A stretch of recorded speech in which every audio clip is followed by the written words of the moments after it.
Hello, everybody. Welcome to another Football Friday live. It's your Winner Circle Sports Betting Podcast. Victor King back in the house with us. Marc Lawrence, as always. It's our live show here, and we'll be rolling right through the playoffs. So you don't want to miss out here. Hit the like button, subscribe, notification bells on. So we do the live show. You got it. Free pick videos. You got it.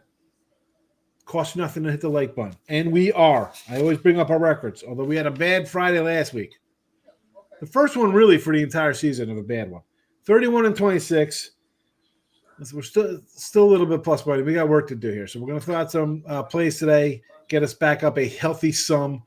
But it is what it is. We had a good one. Sometimes you run into a rough Friday. We had a rough one. Always the truth, win or lose. Because if you enter our sponsor, gamblersworld.net, you see a leaderboard. You see how we do. We win, we lose. Last 7 days, 30 days, the season, all sports broken down for you.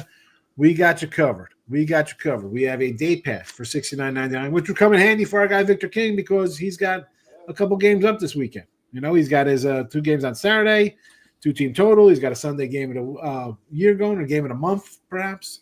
Marc Lawrence, top wild card play, also going on Saturday. Get a pass $69.99, all sports included, 3 730 packages. They're guaranteed to show you a profit over that time. So we don't show you a profit over a week, 30 days, 3 days. We credit you back. And finally, I see here, and I'm going to retweet it out, we have a special giveaway going here on the X World at Gamblers World. So if you're not following Gamblers, it's Gamblers_World on the X, on Twitter.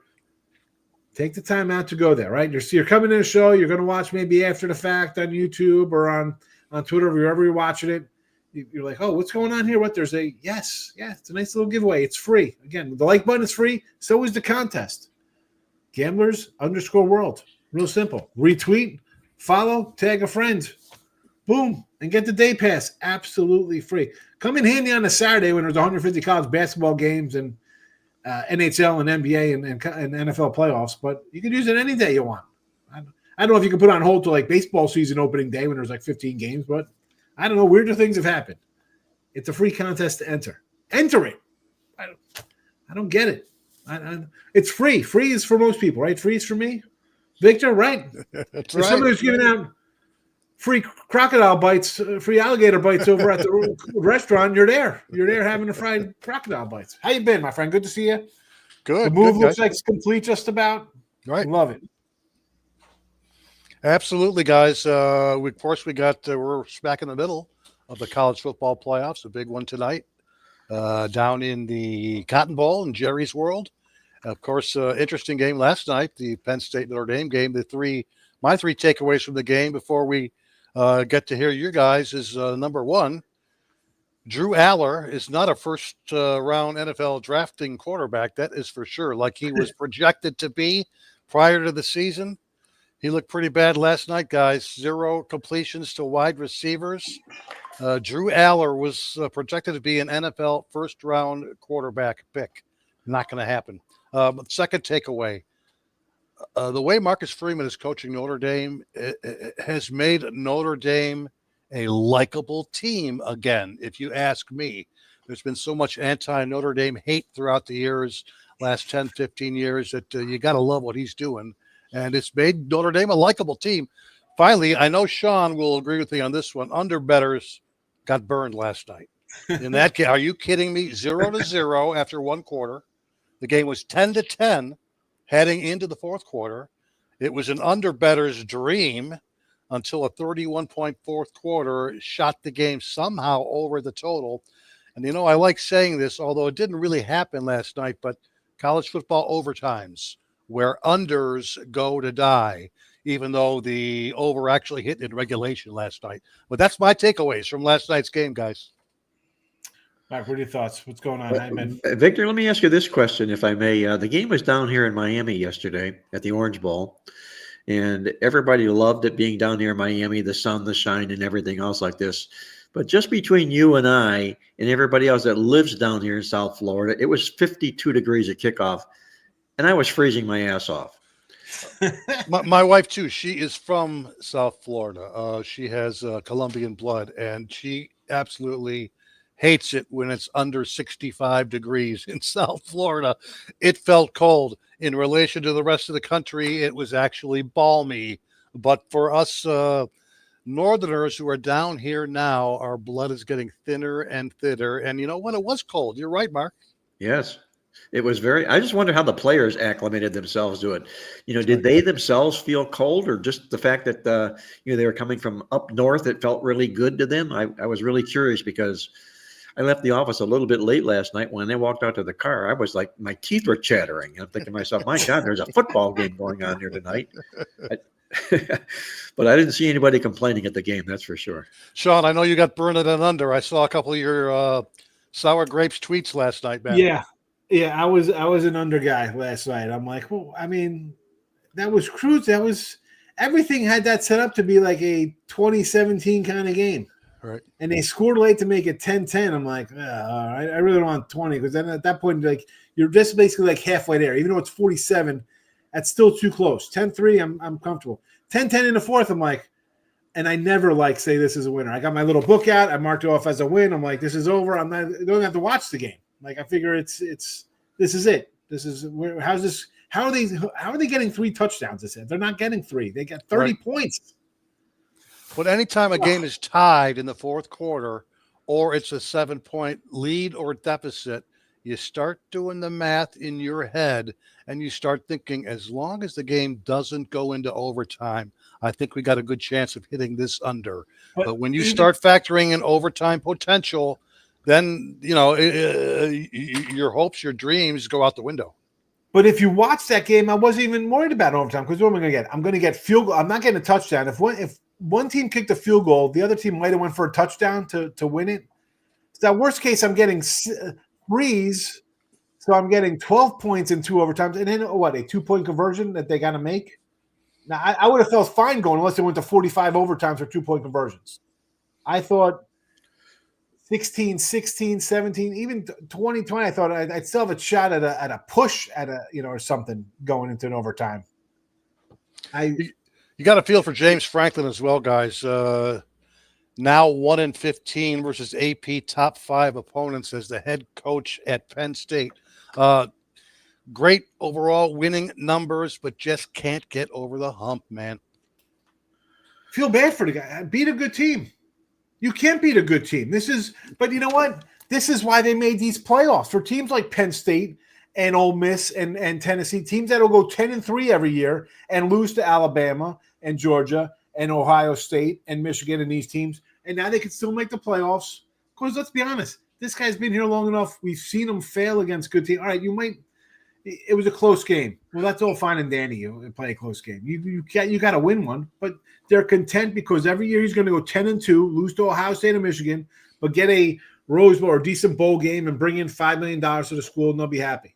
So, I mean, most schools would be like a top-tier school would kick that guy out of here. Like they were talking about getting rid of Ryan Day when he lost to Michigan. He's let's be honest. Ohio State is right now an 8-point look at fave to Notre Dame next week.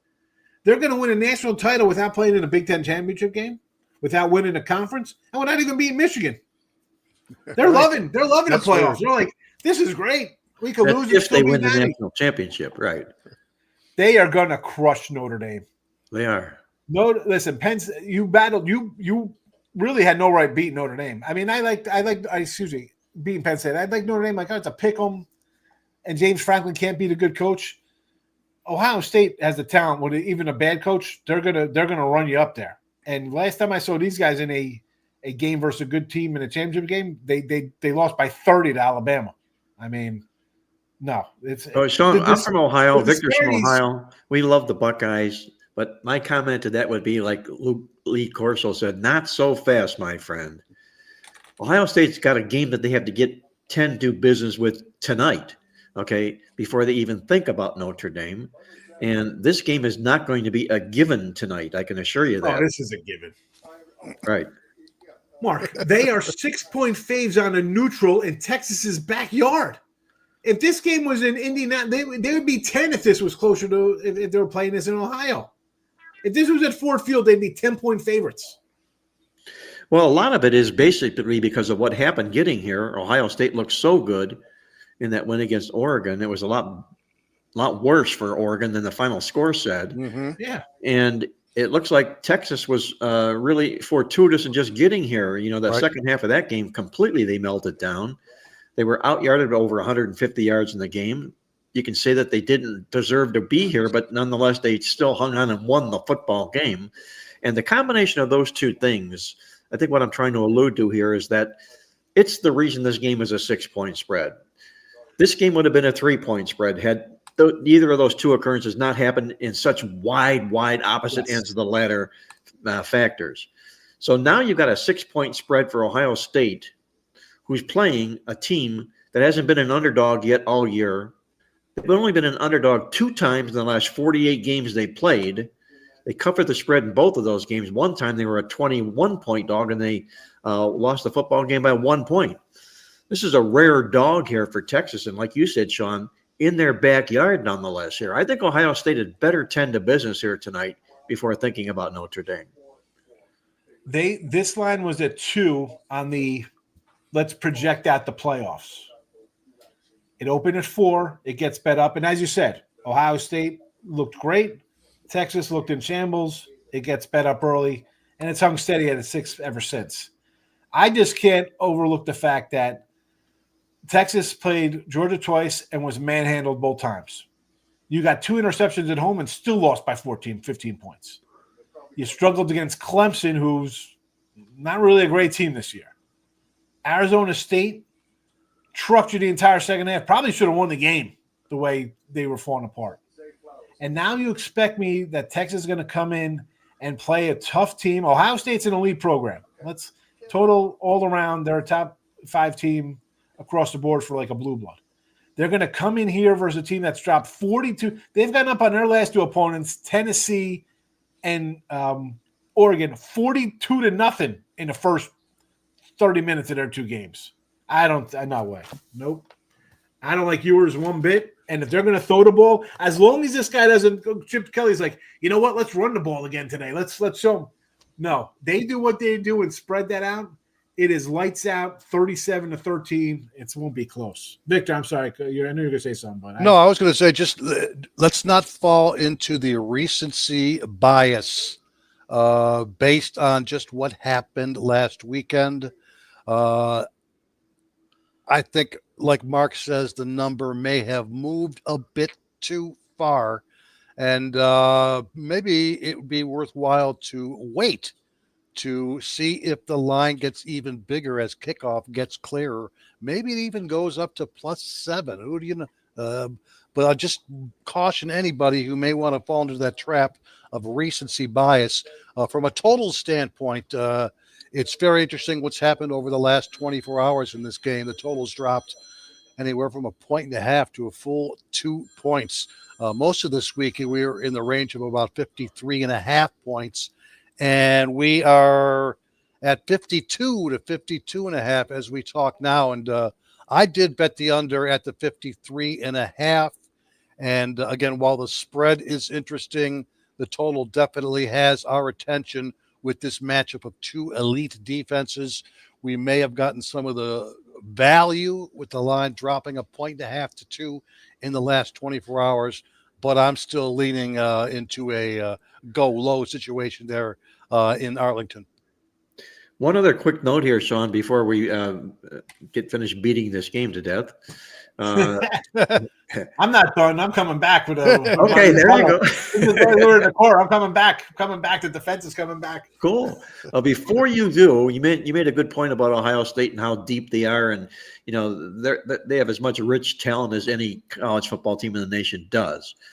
And the only point I'm going to bring out here is, again, overlooking Texas, over 90% of their roster is filled with 4- and 5-star college football recruits. That's about toe-to-toe with Ohio State when you're talking numbers like that. So maybe they haven't played up to expectation in those games that you outlined there, but it's also a reason that they've been an underdog now only the second time in 3 years. There's a lot of talent on this Texas football team here. So the question remains to be seen. Can they live up to the ability? The other unusual thing in this game is that Ewers was brought into the Ohio State football program originally, and he transferred out. He left Ohio State in amongst his other stops, eventually ending at Texas here. But Ryan Day likes him real well, and in fact, he applauded him on the fact that he's become such a good quarterback, and it was in his best interest to do just that. Sort of a Joe Burrow type thing. I don't think Ewers is anywhere near Joe Burrow, but nonetheless, he's a quarterback who was at Ohio State that transferred out and is now playing himself in the big-time primetime game. Well, in his defense, he's going to be, listen, I recruited this kid. He got outplayed a little bit. This does not shock me. This is why I recruited him, because I thought he'd be a top 5 team leader like he is. Yes. But as you said, they don't play up to competition. They play down.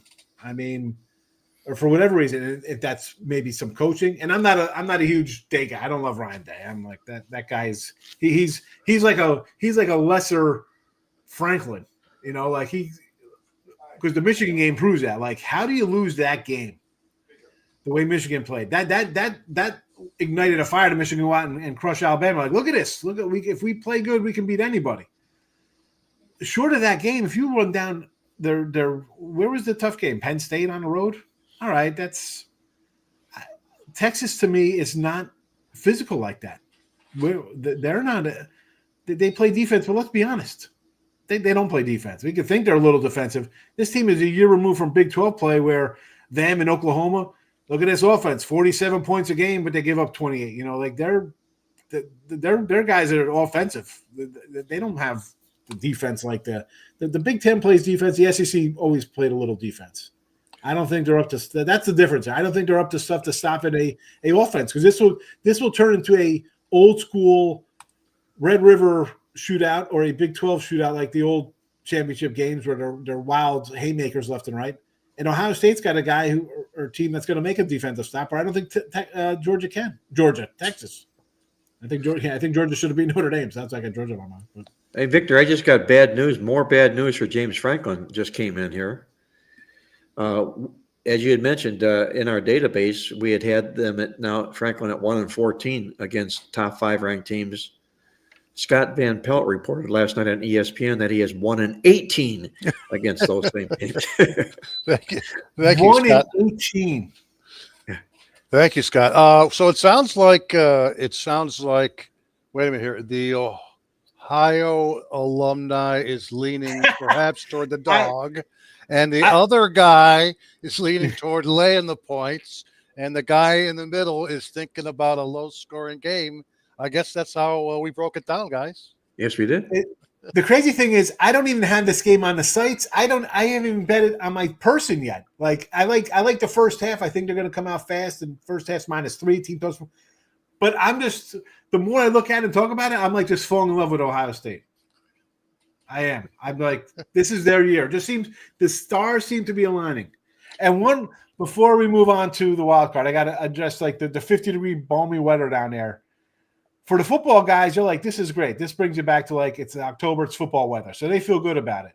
But the coldness, like you guys are saying, like the southern people, like I'm starting to feel that now after 4 years in Texas. Like 40 degrees here, it feels like 20 in Jersey. And even my brother he lives up on the lake out by Syracuse up in the sticks out there in New York. He came down, he's like, holy cow, it's colder here than my house. And I had 4 feet of snow on the ground. And where are you in Texas, Sean? I'm outside Houston. Houston, okay. So what it is and it took me like, I'm like, you know what it is? It's the humidity. It's always humid year round. So when you go outside, and I'm a short guy anyway, with the shorts on, not short height, it's like shorts. I'm like, it's freezing because it's wet. The wet's in the air, and there's always wind down here. So 40 feels like it's like a 20, and you're wet. It feels worse. I don't know if you have the humidity all year round down there in Florida. Absolutely, yeah. The humidity is probably like April through September. I don't think the north, and I wouldn't have thought of it either, right? You guys are Cleveland guys, Midwestern. People be like, it's 50, it's cold, 40. You're like, what the hell are you talking about, bro? That's. I came down here visit. I'm like, this is great weather for January. It's beautiful. They're like, I got heated seats in my car. Can we go in the car, please? When we lived back up in Ohio, we would still be golfing in 50-degree weather. Yes. In 40 to 50-degree weather, we'd still go out and play 18 holes in Ohio. No, it's the humidity. The humidity in the air totally changes the coldness weather. It's totally different kind of, and I didn't realize that because you laugh, right? People laugh at you like, oh, it's totally different kind of cold. And I'm a short year-round guy. I'll wear shorts, shoveling snow in Jersey. I'm shoveling snow with a hoodie on. No. There's no humidity in January in New Jersey. Hey, Sean, let me share with you my Houston experience. I was in the city of Houston one time. And at the time, I had backed a lot of softball teams. We had a really, really good team, and we qualified for the finals in Houston. It was the ASA finals. Our team did. And so we did all the right things. We did fundraisers. We sold tickets. We did all this stuff. And we flew down on an airplane, booked hotels and everything for the teams and their wives and all that good stuff. So, and I bought the tickets for a Houston Astros game while we were in town there in the Astrodome. And I says to the guy, I says, hey, I made a pretty nice purchase here, bud. Can you give us a little acknowledgement of our softball team being here at this football game? We were Preferred Picks, which is our corporate name. He says, yeah, no problem at all. So it gets to be the 7th inning, and up on the scoreboard, here comes the sign welcoming us. And I'm telling you, right, look. We look up at the sign, and it says, welcome Preferred Pricks.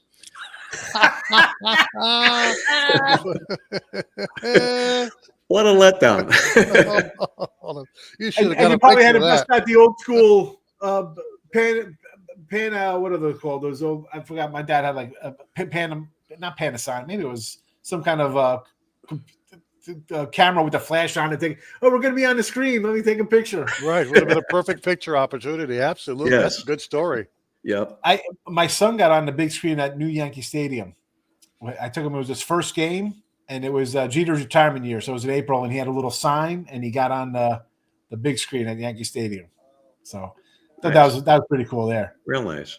I spelled the sign, so there was no spelling mistakes on Mark. So I was good for that. I wasn't relying on somebody else.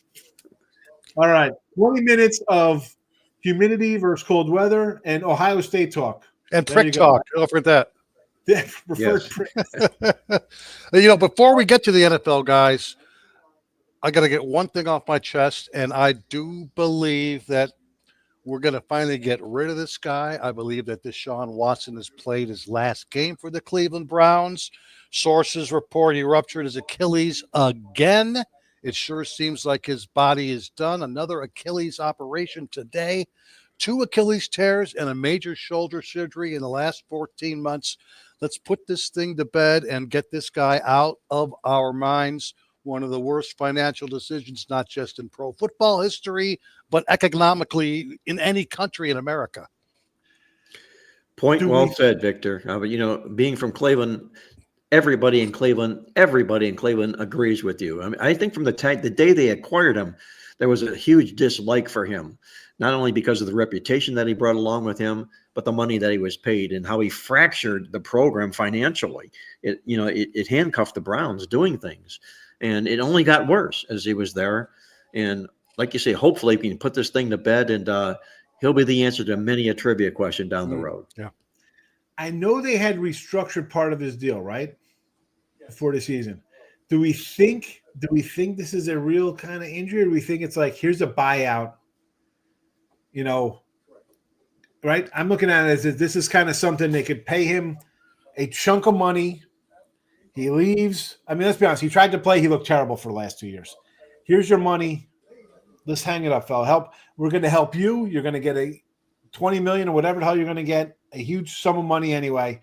It's not everything, but let's go our separate ways here. Maybe you could do something community-wise to try to get back in good grade. But at this point, your NFL career is over.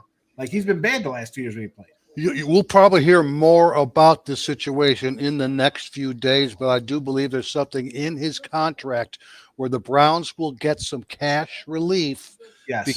Because this latest Achilles injury didn't happen on the football field. It happened when he was fooling around in Mexico with his girlfriend. Yeah. Like, is that, like, you know what I'm saying? Like, could it be just one of those kind of things like, all right, you're going to get X amount of bucks from us. We free up cap and then whatever. I mean, he didn't look good. And I always want to give him a shot. I'm like, forget it. His off the field, that was all whatever. Guys come back. We've seen, Leonard Little killed somebody. He came back. I mean, guys, what's his name? The receiver. People make mistakes. You pay the price, right? You do the crime, you do the time, right? Guys have come in the NFL after committing whatever, That's life. You get a second chance in life. It's no different.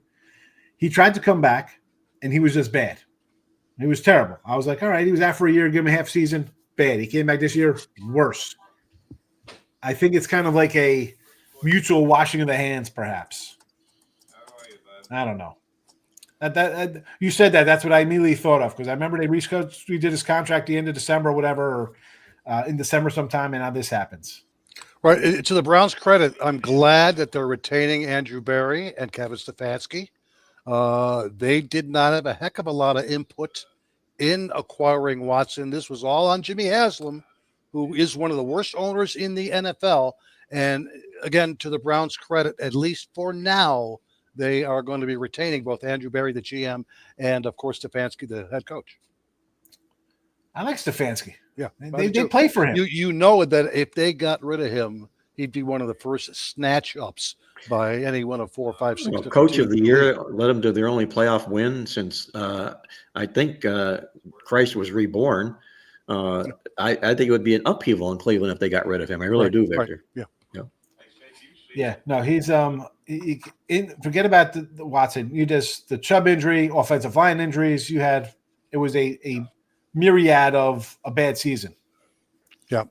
At least they found themselves what looks to be a good, young, exciting wide receiver in the process this year with Jerry Jeudy there. They previously played at Alabama and is now one of the better receivers in Cleveland.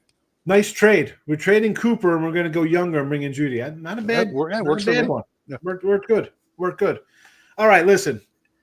Now we'll get to some NFL. Sorry, we talked some college football. We talked some other business. It is what it is. Seth's going to come in. He's going to timestamp the games here, and then you could find it down the road if you just come in and look at the description bar. Okay, these are our free picks we're going to run down here. GamblersWorld.net for all of our premium content. The Day Pass giveaway is at Gamblers_World on YouTube. Tweet, follow, tag, boom. You're in the contest for a free Day Pass. Go get it. Go get it. There you go. Right there for you. Gamblers World YouTube channel. And plus, the Gamblers World Twitter handle. And again, I tweet that out as well, too, as we do the show. Let's go here. Saturday, early action. The Chargers and Texans, 3-point fave. LA, 42.5 on the total. Again, we're just going to kind of throw out things here because it's a wild card weekend. Somebody has a premium on XYZ. We're just going to let everybody talk in general terminology about things, or if they got something they want to zoom in on. Perfect. For me, I look at this game, fellas, and it's kind of like the Rams game with everything going on in LA. Where are the heads going to be at for these players, right? Did they pack up their stuff in an 18-wheeler and drive it across the border into Nevada to stay safe? Their families, they got things on their head. On top of that, let's get to the football aspect for the Chargers.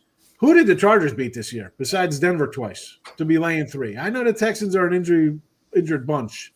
For me, this would be a underplay because I think people forget because you saw an offensive explosion, 40 points versus the Raiders who fired their head coach. They beat the Patriots who fired their head coach.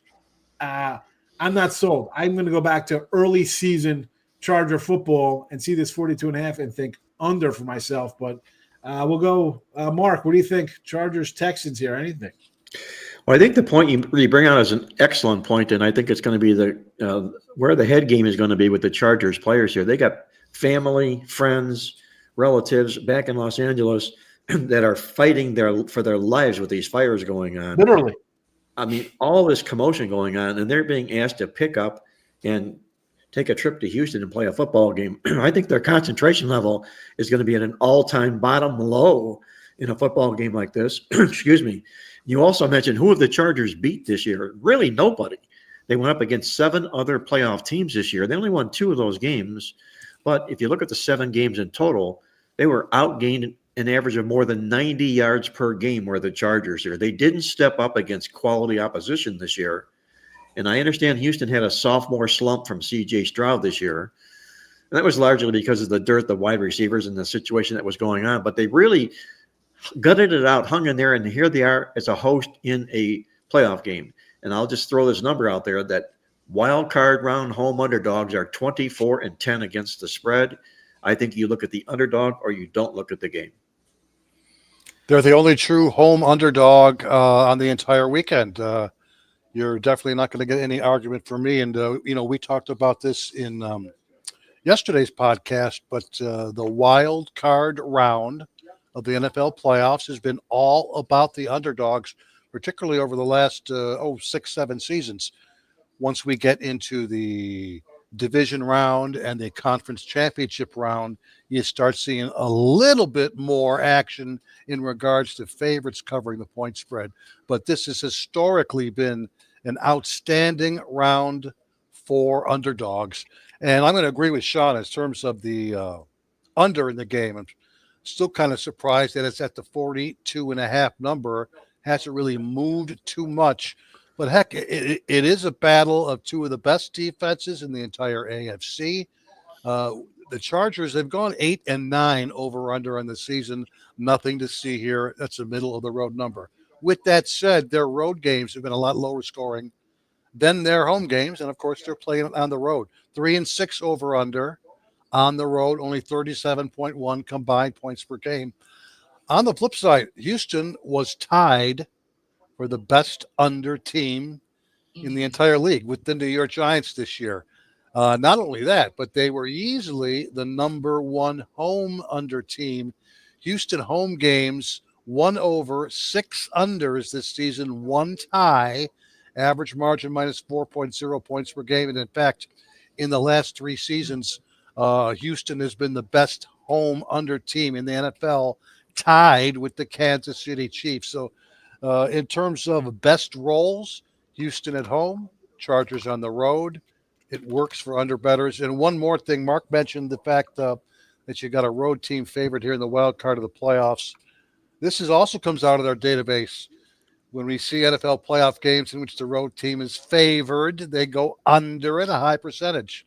NFL playoff road favorites of 2.5 or more, that's just over 2 points, have gone 1-10 over/under in the last 10 years when the OU line is 40 or greater. We'll kind of use that one from our database to hang our hat on as I join Sean on the under. Very nice. Under time, stats, Victor. Go ahead.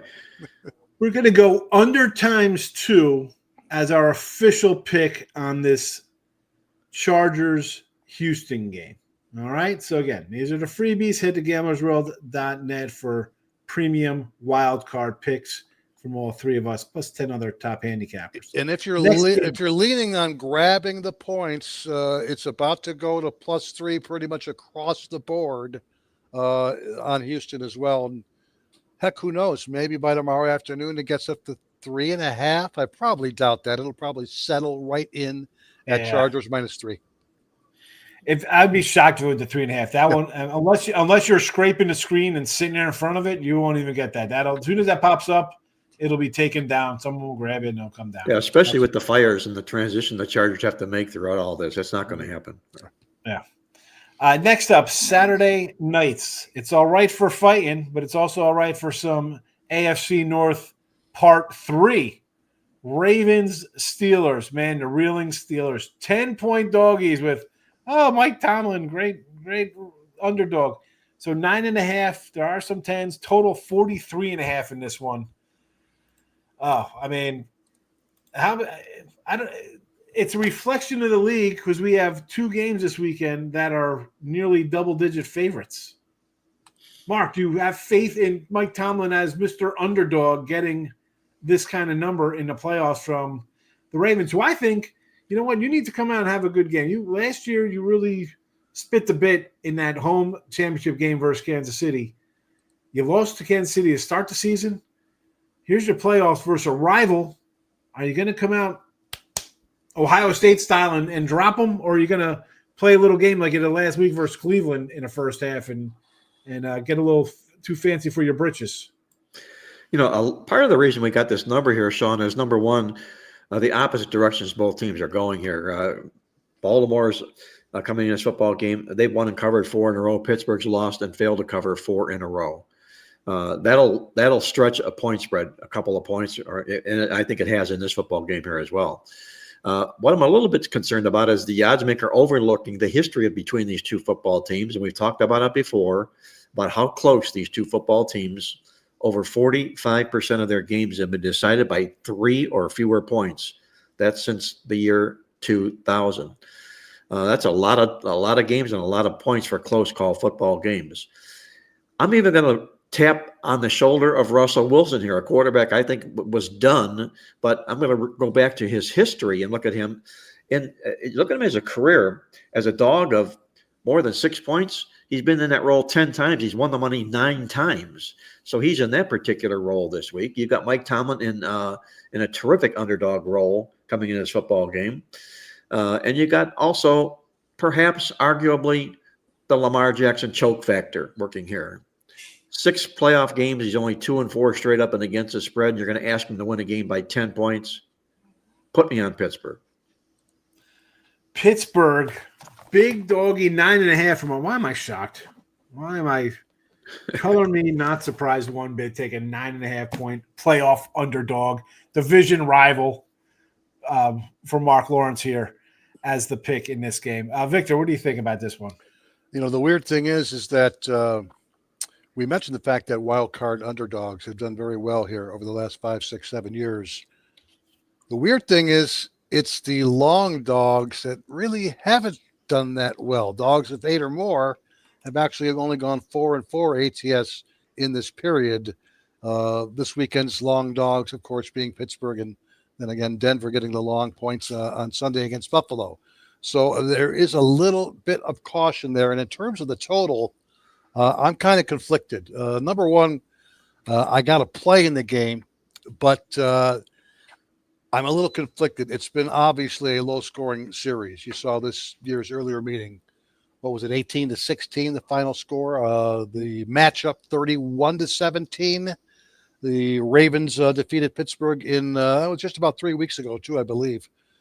But let's not forget, that was a close game still. That game was 24-17 until Baltimore scored on a Russell Wilson pick 6 at the end of the game. That's what turned it into a double-digit win for the Ravens. It was 24-17 in the fourth quarter of that game. Yes, it was. It was a very close game, like the traditional or historic trends between these two teams. What surprises me is the fact that in the playoffs, the Steelers are a surprisingly good over the total team.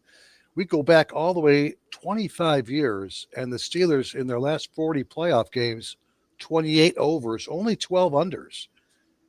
Dating back to 2018, the last 5 Pittsburgh playoff games have gone a perfect 5-0 to the over with an average of 67.2 points per game. So they have been an actually good over team in the playoffs. For Baltimore, the opposite is true. They've been a very, very good under team in the playoffs.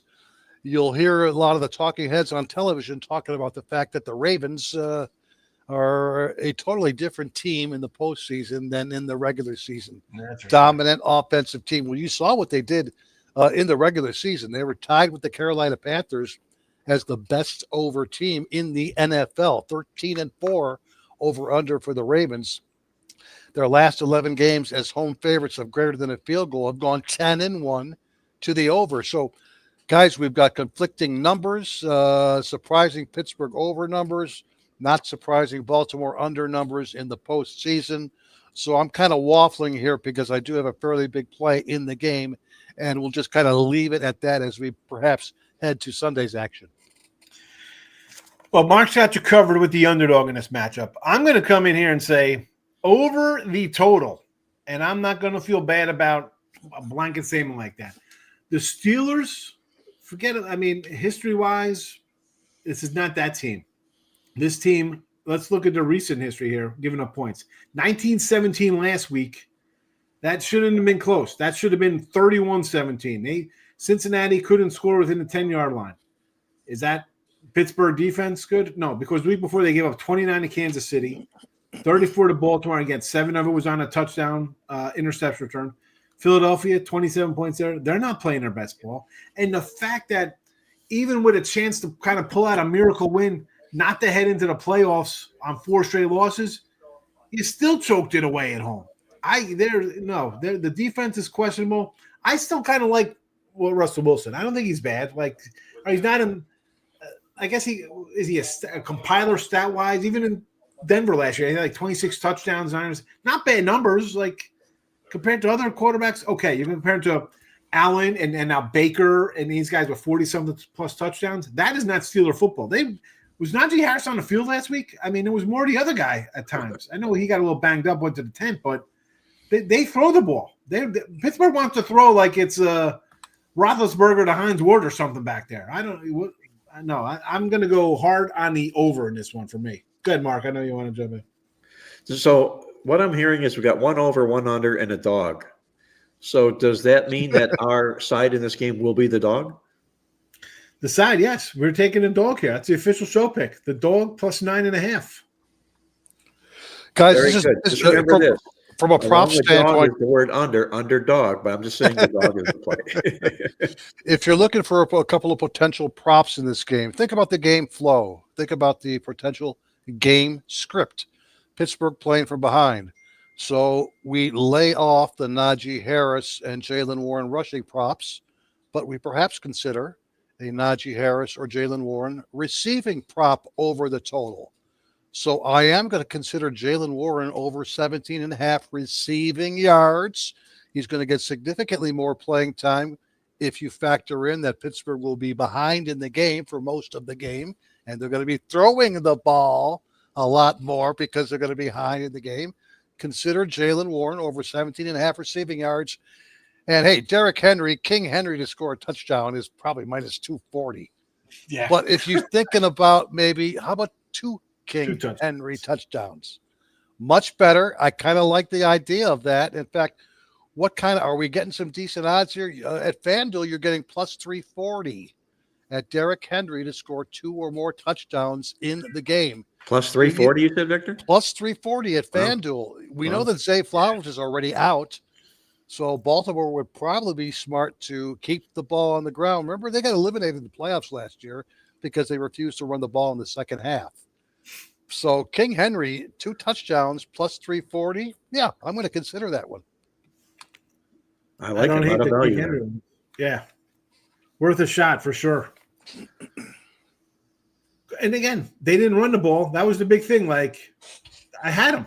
We talked about last week. What the hell are you doing? Yep. Buffalo just ran all over Kansas City. You're going to stop, but we're gonna outthink you guys. Yeah. You know what other player prop I'll get to here? How about Freiermuth? Because he's their go-to guy. I look for him for Pittsburgh. Anytime TD for Freiermuth, I'm in on that too. Yeah, I like it. Like for him, that's the guy. Pickett, we saw him. He's like got stone hands. He couldn't hold on to anything. Well, remember, Pickens played the first matchup. He didn't play in the second game, so Pickens may have. I was some talking sort about of last week against Cincy. Did you see him last week against Cincy just dropping everything? True. You're not going to get any disagreement for me as far as Freiermuth. Yes. You got 340 on FanDuel? No, that was a couple of days ago, guys. That was a couple of days ago. I'm going to say one of my ABC here has it. He's 2-1. Or 2-1 to score 2 touchdowns. Yeah, but this is also, you go crazy offshore, credit accounts. You got to get. Well, that's something maybe we should consider a 2-person or 3-person individual prop parlay with that involved. Yeah, as well. I'm trying to think who I'm going to add to this one here. Maybe a Freiermuth touchdown, maybe a 2 TDs from King Henry, and maybe some. I'm going to add a Freiermuth 250 and Mark Andrews plus 129 here, and now it turns into again. I was going to put 100 on it for 2,300, but I'm limited to $20 here. So I'm also anxious to see what the odds are on Russell Wilson to throw an interception because there could be some value on that as well. 23-1 on these Freiermuth, Henry, and Andrews touch. I'm gonna do it. I'll max out there for a nickel. I don't care. I think it's worth a shot. Well, I wonder what the odds on Russell Wilson to throw an interception during warm-up size. Warm-ups. Passing INTs. Russell Wilson. Sounds like a ninja's agreeing with us. Russell INT, yes. Okay. Minus 106. Mark Andrews, anytime TD, plus 150. That's not a bad idea. Again, let's factor in Zay Flowers, the main deep guy for Baltimore, will not be playing in this game. Listen, tight ends. I always look at the tight ends if I'm going to do a prop. They're just they're safety valves. They always seem to be wide open, and it's like he's like a lineman with hands, basically. Some 6'6", 280-pound dude running across the sideline. Like, how do you miss him? I can hit that guy. It's like hitting the side of a house. Anyway. All right, let's move on to Sunday. We're running out of time. We still got 3 games to go here. Again, picks so far. Pittsburgh plus 9.5, under 42.5. Houston and the Chargers. Denver and Buffalo. Here comes another biggie. We got about an 8.5 spot here with Buffalo. 47 in the total. 47.5. It's come. Is it dancing around here now? 47.5 is basically everywhere here, and I'm seeing basically 9s. I see 1 8.5, 2 8.5, basically 9. Big number here, Marc Lawrence. You're gonna run back to the dog here with Bonnet, rookie QB, road start, playoffs. Well, you know what I see here, Sean, is what I call TML, too much love for the Buffalo Bills in a football game like this. Yes, it's playoff time, and Josh Allen has shined, and everybody enjoys watching him in the postseason and all those good things that he does. But the fact of the matter is, look at what happened to Buffalo this football season here. They went up against other playoff teams 5 times. They only won 2 of those football games. And they also allowed 108 yards more in those games than they did against non-playoff teams. So they really performed poorly against other fellow playoff teams. And the Buffalo defense, this is a great stat. They allowed 33 points a game against fellow playoff teams this year. That's the 4th worst in playoff history. I think what gets exposed in this game is Sean Payton taking advantage of this Buffalo defense here. I know it's a rookie quarterback, and rookie quarterbacks have lost, I think, 5 straight times on the road in the playoffs in that first game. But you don't have to win this game to cash this ticket. There's a lot of money here, a lot of meat in the bone, per se, if you will, looking at Denver. You got Sean Payton's 40-25 to the spread in his career taking points. You know where I'm going here, Sean. Give me the Broncos plus the points. Denver plus 8. I'm going to give you the 9. I'm giving you 9 on this because there's a couple 8.5.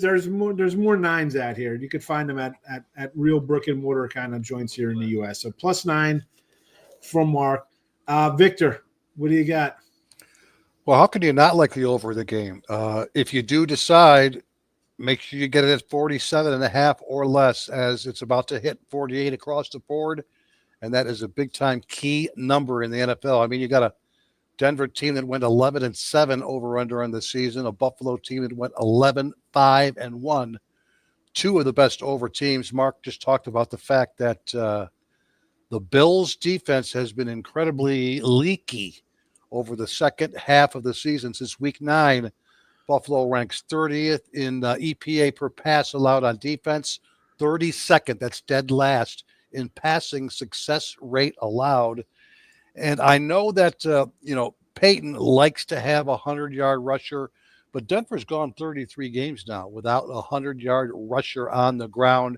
And you got to believe that Peyton is going to have a very, very strong game plan to attack this Buffalo defense through the air. We've seen what Marvin Mims has done over the last month of play. Cortland Sutton just had his first 1,000 season since 2019. So, yeah, I'm leaning over in the game. And I'm also leaning over in the first half as well. If you can find a 23.5 or less in the first half, I would jump all over that, pun intended.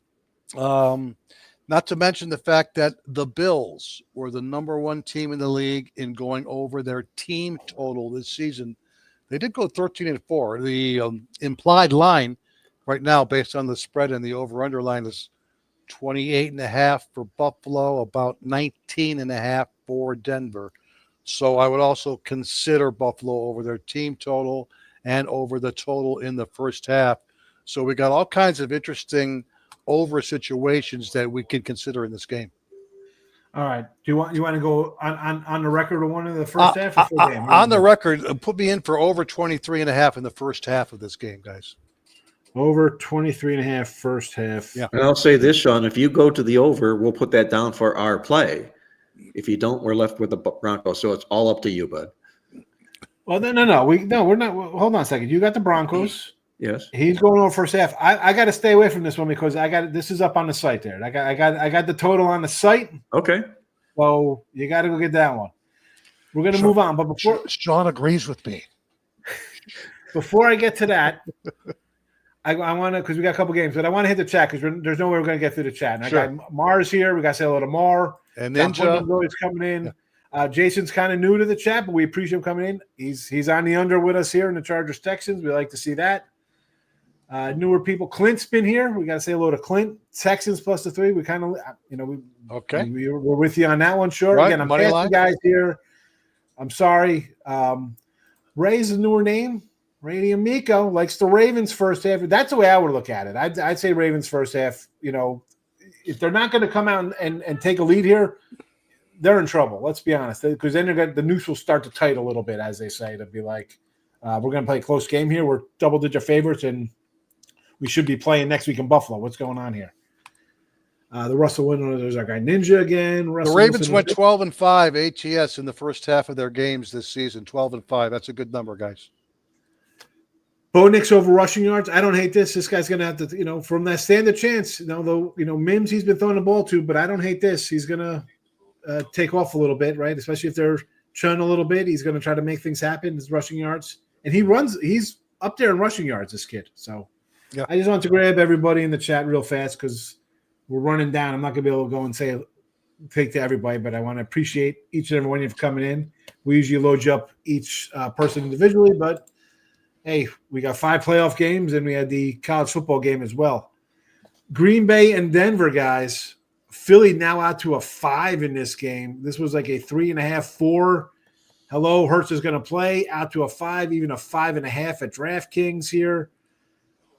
Total 45.5. I got to say, the Packers, for me, who'd they beat? They lost to the Eagles. You lost to the Vikings twice. You lost to the Vikings twice, and then you lost one of the Bears, which I don't really hate. That was the end of the, fluky kind of thing. Your quarterback got a little banged up. That could be a little more than what we got here, though. I would probably say, though, I see the 5. I'm going to have to think the Eagles are the way to be here. I don't know. Mark, you're on the dead 5 number here. We don't like the 5s. Not much value there. I think you exposed a real good stat there, Sean, in the fact that who have the Packers beat? They went up against 7 other playoff teams. They won 2 of those games in the scoreboard, only covered the spread 1 time. And you're talking about a football team here that has beaten up on the Sisters of the Poor. Now they're going to be playing a pretty strong Philadelphia Eagle football team. The reason I'm not going to get to a side in this game is because my numbers support Philadelphia, if for no other reason, their powerful running game. In our database, if you take a look at teams in the playoffs who rush the ball for an average of more than 171.5 yards a game, they're really good in the playoffs. That's the role for Philadelphia here. So no dog for me. I'll pass this off to Victor. Well, you want to talk totals. I'm still surprised that the line is currently at 45.5. It's showing some signs of moving down. Remember, 44 and 45 are both key numbers in the NFL, and obviously, I'm leaning toward the under in this particular game. But even more importantly, put me down for under the total in the first half. We know Philadelphia has been a very, very slow starting team this season. Take a look at their numbers in the first quarter of their games. We got the additions here of Josh Jacobs and Saquon Barkley, which would, of course, at the beginning of the season lead to a much heavier emphasis on the ground game for both offenses. That wasn't the case in their week 1 meeting, the 34-29 shootout in Brazil, but we indeed see those things play out throughout the rest of the season this year. Take a look at it. Vic Fangio's defense, it's humming right now. I mean, they rank first in the defensive EPA against the run and the pass since week 5. You got a fact that neither quarterback is 100% healthy. Jalen Hurts, they just announced today that he will indeed play out of concussion protocol. Jordan Love's hurting a little bit as well. Neither quarterback is 100%. Packers defense improving under Jeff Hafley, their defensive coordinator. Both of these teams, guys, I mean, heck, Philadelphia is notorious to do what the San Francisco 49ers did a few years ago. They had the ability to take one offensive drive and stretch it over a 12-minute period, lasting about 17 or 18 plays. And in some cases, they don't even get a touchdown out of it.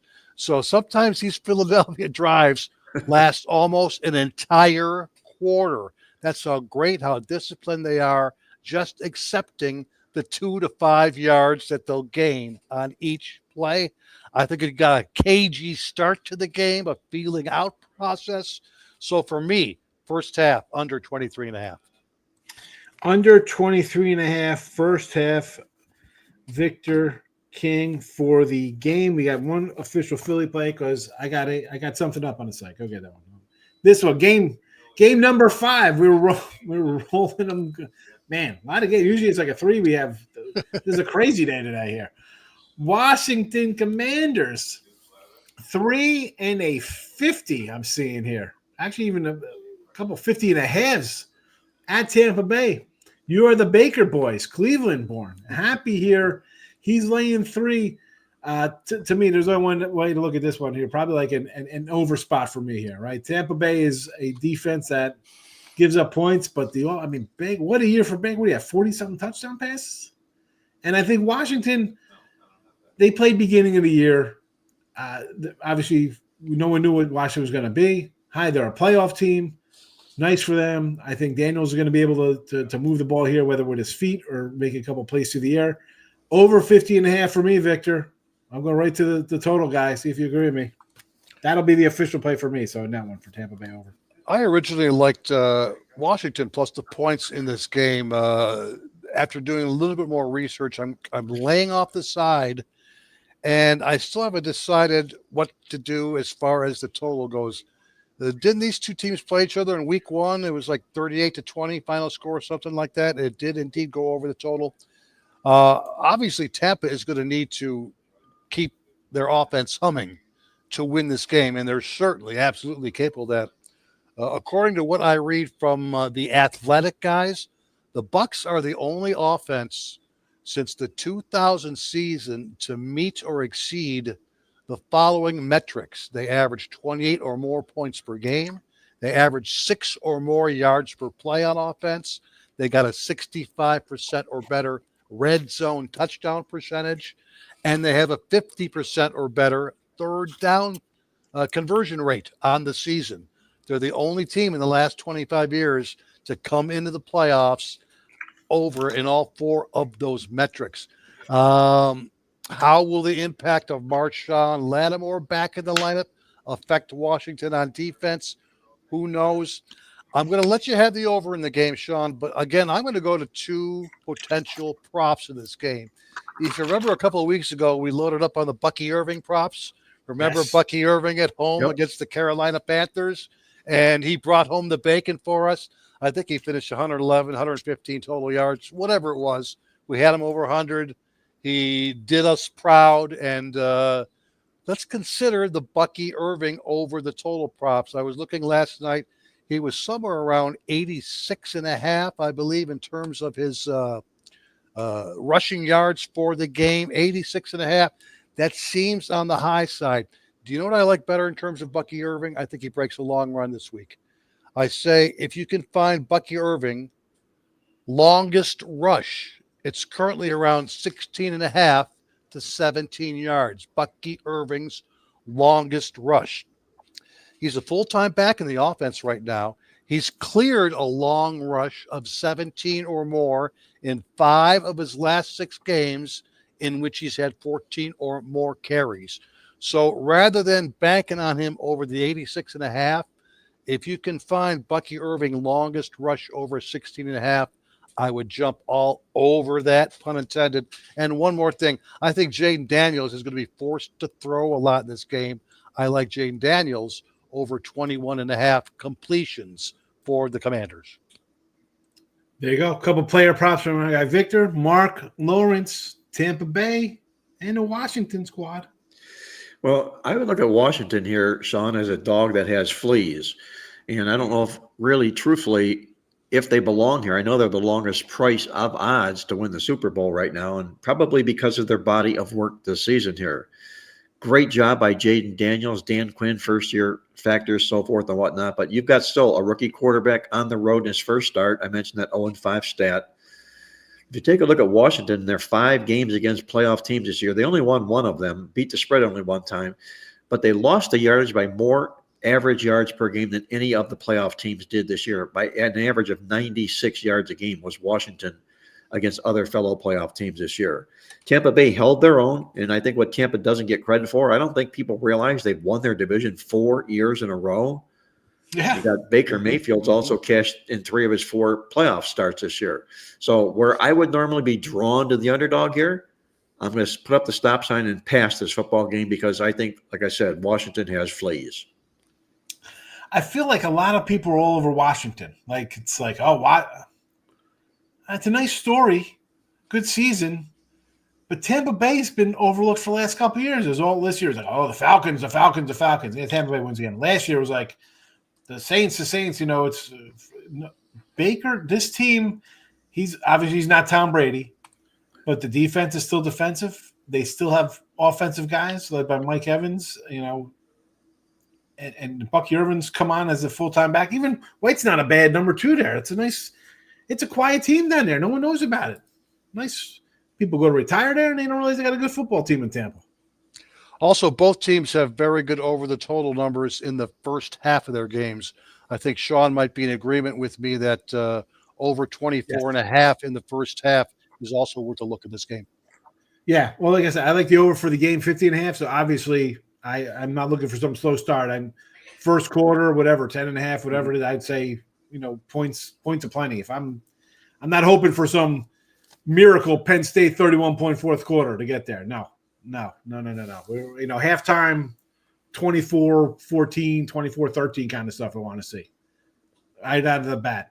We got a Monday nighter, and maybe I'll be here for Monday Night Live. Who knows? Minnesota and the Rams in Phoenix, baby. We got to get out of LA. We're heading to Phoenix. Line really hasn't moved. It opened at 2.5, then it went to like 1.5. Now it's back to 2.5 because it's a neutral. Total's 47.5. I do see a couple 48 out here. Let's be honest here. You saw Minnesota look totally inept. I think people are going to run to them because you're off a totally inept game like that. Like, you're going to have to bounce back. Last time I saw you play against the Rams after you played Detroit, you lost. Why do people sleep on the Rams? I don't understand. I want to know what they were thinking of not trying to win against Seattle, because you could have played Washington as opposed to Minnesota or Detroit. Like, you want to play a pair of 14-win teams or a Washington team with a rookie head quarterback on the road.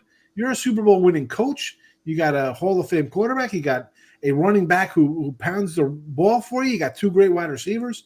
Why risk it? And my thought on this was why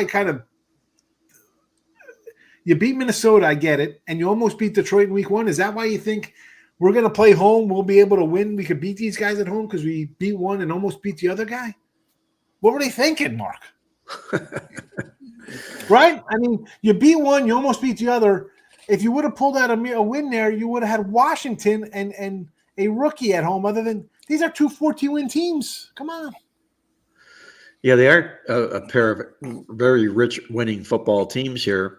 And we're in our playoff preview guide newsletter this week. We had taken a stance to the Rams. We have to put the cancel sign up on that because this game's now in Glendale, as we talked about earlier. But you still have the fact involved here that the Rams have been a totally different team with Cooper Kupp and Puka Nacua in the lineup here. They won 8-3 the last 11 games with the 2 of them in the lineup here. And I don't know how it's going to affect them, the fires, the players, the head psych case for the situation for them, which means I'm probably not going to get to the game. But I'll share with you a couple of neat key stats here for Minnesota. They were 14-0 outright this year when they held opponents to fewer than 30 points. Their 3 losses all came against opponents that managed to score 30 points against them. So if you're Minnesota, you know what your key number in this football game is. It has to be 30. I think you've also got a huge coaching edge here also in this game to Sean McVay. in the contest. His experience, he's been in 8 playoff games. And you've also got the first game here, if you will, as a start for Sam Darnold in the postseason here. So a lot of things add up to the Rams here. I just don't like all of what's going on with those fires. That's the key part. Same with the Chargers. I agree. There's too many unhandicapable aspects of the game for me to formulate any sort of opinion right here, right now on a Friday for a Monday night game. I'm sure you'll dive into it big time when you do your Monday Night Live thing, Sean. One thing in regards to what Mark just said about Minnesota being 14-0 when they hold opponents to 29 or less, and 0-3 when they allow 30 or more, that ties into a potential correlation play. If you like the Rams, you should also try and tie in some sort of over the total aspect, because they're going to need to score points to beat Minnesota. On the flip side, if you like Minnesota in the game, you may want to think about correlating it with some sort of underplay, under in the first half, under in the game.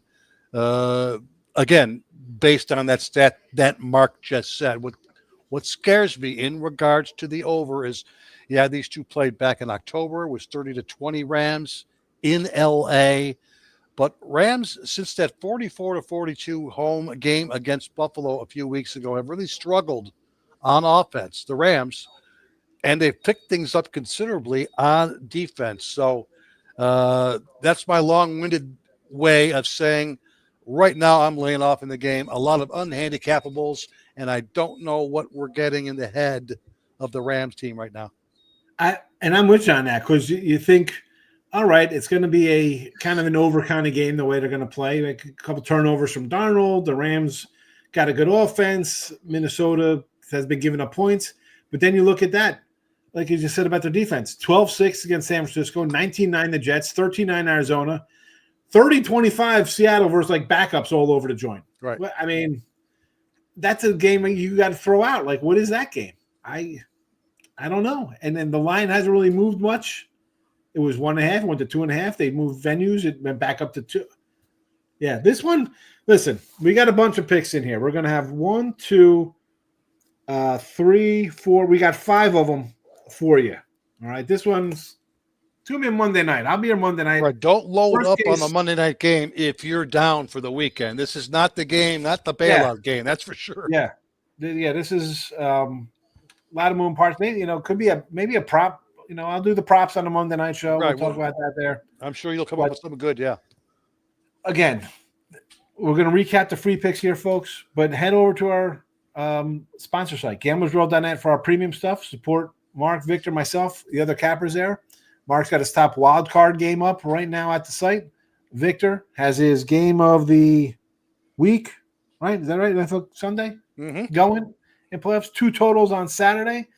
I have a total of 4, 5, 6, 7 games up on the site right now for NFL weekend. So go, how about that? And I'm going to load up the packages. Get a day pass, $69.99. Get a 3-day pass. Why wouldn't you? If you want college football tonight, Saturday, Sunday, you want all NFL, Saturday, Sunday, Monday. A 3-day pass gets you all sports included. NBA, college hoops, NHL, whatever's on the agenda, you get it all in a 3-day package. Guaranteed show you profit or credit you back there. Also, again, gamblersworld.net on the X. It's a free giveaway. Go get it. All you got to do is retweet and follow, stuff like that. Simple stuff for free. You don't want to buy some? That's fine. We'll give you free pick winners. And here you go. Again, 31-26 with Football Friday plays. Pittsburgh Steelers plus 9.5. The Denver Broncos plus 9. Under Houston. I should have started Houston. I was the first game on the board, but I had Mark first on my little sheet here. The under Chargers Texans 42.5. Under Philly first half 23.5. Tampa Bay over 50.5. The under Texans is like a double play for me and Victor. We're on the same side there, so sometimes that's why there's not enough games for every game. We got them covered. Everything, every game you have, with the exception of the crazy Monday nighter, which I'll do live. So come in for the live show. All right? The Jackals, you're going to sit around like a bunch of wackos this weekend. Bet all weekend. You're going to be buried on Monday because you didn't get a premium package. And then coming in screaming like you need a winner. Well, we'll be here to bail you out on Monday night. That's what we do. The plumbers are here. We'll be bailing you out like water bucket brigade. For Mark, Victor, and myself, gentlemen, good to see you. Good luck this weekend. We'll see you next week because we got more playoffs next Friday. And Ninja was looking for college basketball Fridays. Yeah, that's coming up. Tournaments are a month away, a month and a half away from conference tournaments starting end of February, folks. So I'll be here for those. These two gentlemen are like, college basketball, what is that? Basketball? What is that sport? They don't even know. Good Guys, stuff, Guys, have a great week. Thank you. Enjoy Okay. the show. I'll catch you next week then. Take care. All right, bye-bye.